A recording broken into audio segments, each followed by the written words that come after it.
O tuloy natin to kay Madam VP Sara Duterte, ha? Ma'am, may nabanggit po yung impeachment, ma'am. Hoy! Isa-isa lang magtatanong! Ano ba? Sabay-sabay? Sandali lang! Isa-isa! Tignan mo si Madam, oh. Hindi na alam kung ano sasagutin. Isa-isa lang. Magtataas ang kamay. Your Honor, ganon. Your Honor!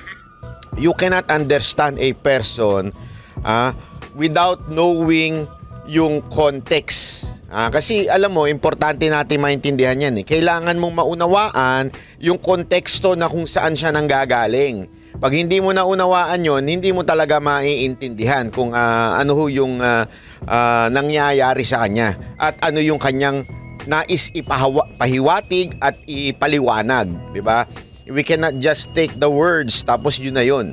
Okay? So, ito ho, ipapaliwanag po natin para mas maunawaan ho natin ano ba ang ibig niya sabihin, ano ang kanyang ginawa noon, at ano ang kanyang plano in the future. Yan ho, importante ha.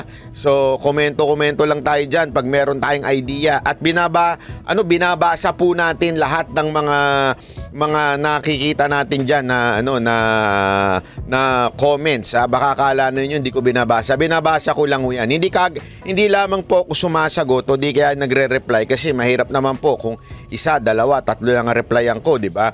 So, mas mabuti nang hindi mag-reply sa lahat muna. Pero, nababasa ko ho yung mga mensahe ninyo. Kaya, i-message nyo ho dyan sa baba. Okay? Simulan na po natin itong interview na ito at bigyan natin ng malupit na reaction. Ito You po. mentioned about another political attack po ito ng Kamara po sa inyo at sa inyong opisina.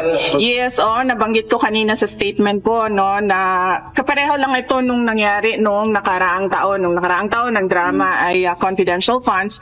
Ngayong taon naman ito na namang sa Committee on Good Governance. Yun. Kita mo dyan pa lang, ang bitaw niya, drama.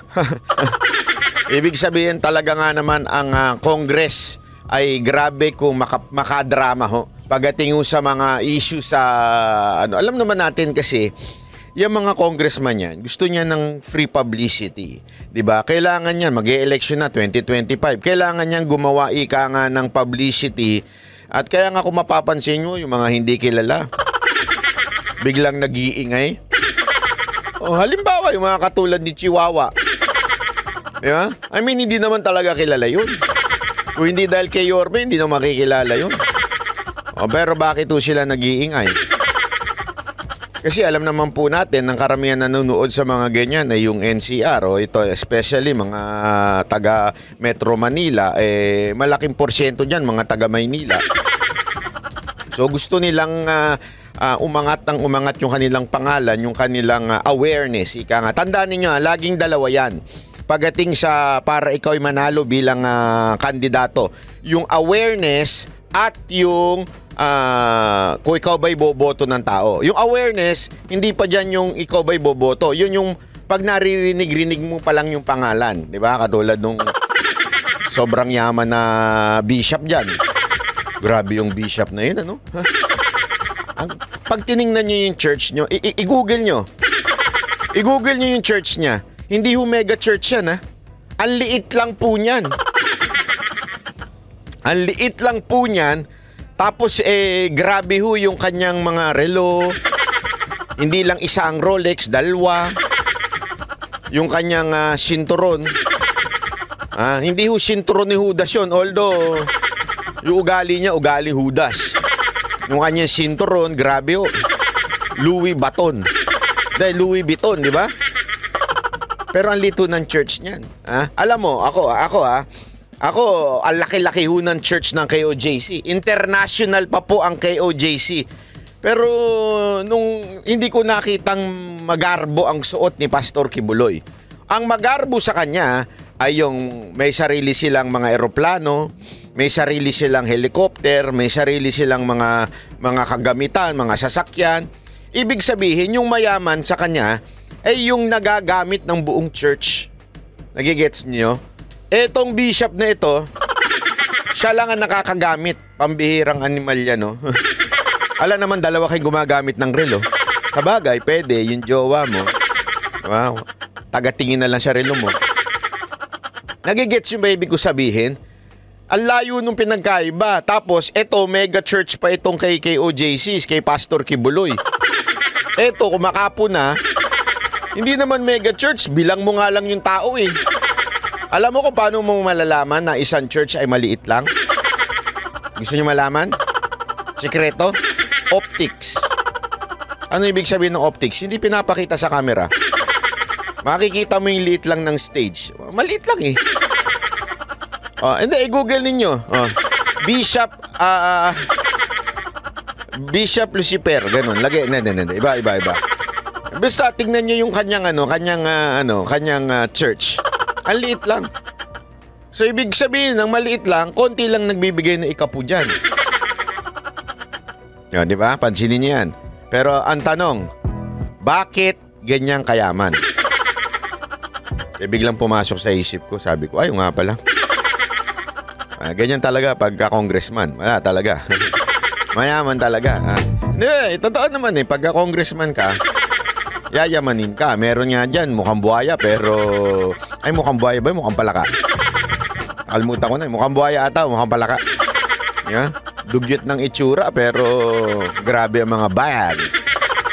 Panis si Heart Evangelista. Kita nyo, kasi congressman, ay congresswoman. Ganyan po ang drama niya mga yan. Di ba? Kunwari, galit na galit sila sa kurap. Parang, kurap ka. Ganyan sila eh. Yan yung, saan mo dinala yung pera ng taong bayan? Hindi ito about tradition. Hindi ito about, this is for the taong bayan. Tangin ng taong bayan yan. Sorry. Ayoko na nga pala nagbumura. Gago! Hindi kasi, di ba, taong bayan sila eh. Kayo, kurap. Pero suot nila, relo, di ba? Yung kanyang bulletproof na Escalade ba yun? Di ba? Grabe ho, di ba? And yet, sasabihin nila, ang drama nila, galit sila sa kurap. Antadom.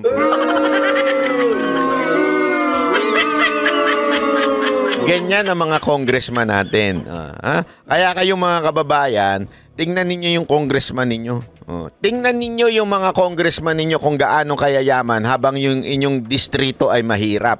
Alam nyo na kung saan napupunta yung proyekto, Kaya nga sinasabi nila, 'di ba? Nasabi yan ni Mayor Magalong. Kung dati 20% lang ang bigayan diyan sa mga yan. Ngayon ang laki na daw, grabe daw. Naku talaga, kawawa ang bayan natin. Kala nga ginagatasan ng mga congressman natin. Ma'am, you did not take an oath during your the intro kanina. Yes, rightly so. Kasi nagpadala sila ng rules at pinag-aralan ko yung rules nila. Nakalagay doon sa rules nila na witnesses lang yung mag-o-oath. Paulit-ulit na sinabi kanina na resource person ako. So sabi ko, bakit naman ako mag-o-oath na resource person ang sinabi sa akin? Malaki po ang pinagkaiba ng witness saka resource person. Hindi nila alam yun, madam. Hindi nila alam yun. Ayan, Chua. Kaya ka naman, Chua. Bantakin mo, hindi mo alam ang pinagkaiba ng resource person sa witness. Alam mo, Chua, sorry ka na lang kasi abogado itong kausap mo. Abogado ito si Madam BP. Dalhin mo kaya sa court yun. Isipin mo, dalhin mo sa court yun. Sabihin mo, judge, hindi naman importante kung witness to o siya yung nag-a-accuse o siya yung ina-accuse. Pareho lang yun eh. Pareho lang yun, judge. Baka siguro palayasin ka dun, judge eh. No? Baka tanggalan ka ng abogado ba ito?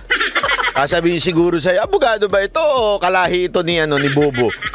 Hindi, kasi mantakin mo, punta ka ng husgado, sabihin mo, judge, pareho lang yan. Witness at saka accused, pareho lang yan.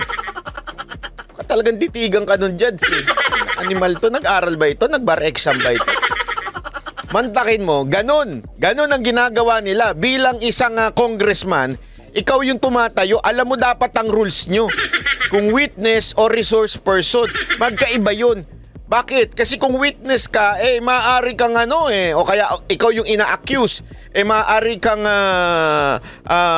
gamitan ng yung inote mo at gamitin laban para sa'yo. Which is, hanggang ngayon nga po, accuse na ho ang tinatawag kay BP Sara Duterte. Bakit? Ayon yun doon sa congressman na nagsalita, yung taga Maynila.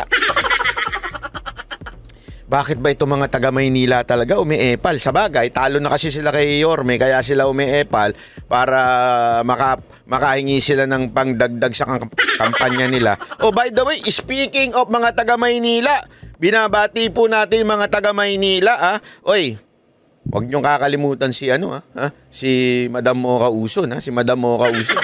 Sa District 3, binabati po natin yung mga toda ng District 3. Lahat po ng mga taga-toda. Balita ko, nanunood daw kay Banat. May palak pa ako naman.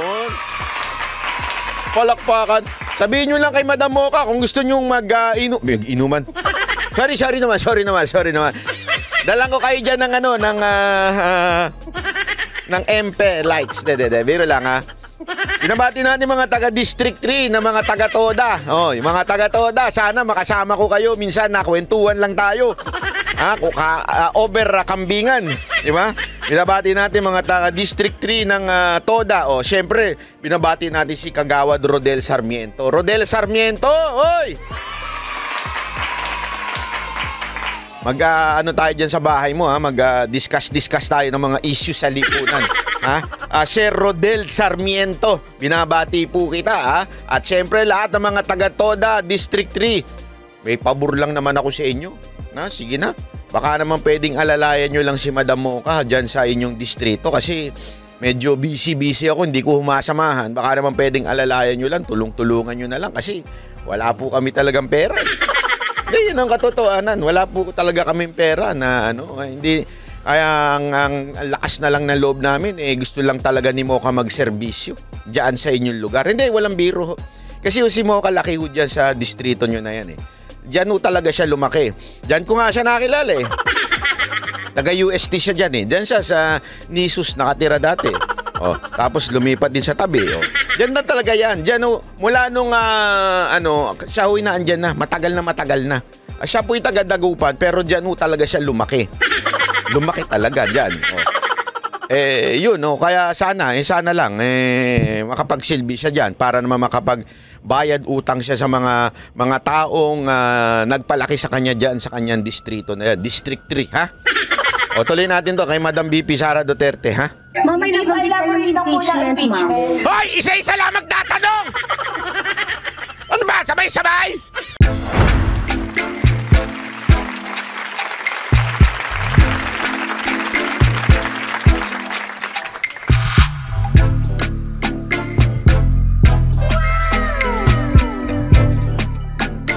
The next performance will start momentarily.